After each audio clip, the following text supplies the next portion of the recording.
CapCut में text sound effect कैसे लगाएं, चलिए इस वीडियो में देखते हैं।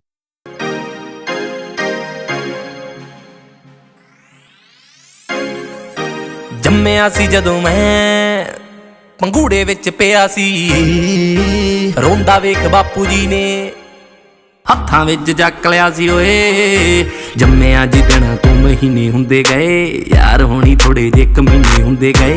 पहली गाल चाचा जी ने कड्डणी सिखाई, पहली गाल चाचा जी ने कड्डणी सिखाई। गालां कड्डदा सी बिल्ला फिर आम हो गया। 16वां भी टप्पिया, 17वां भी टप्पिया, 18वें च मुंडा बदनाम।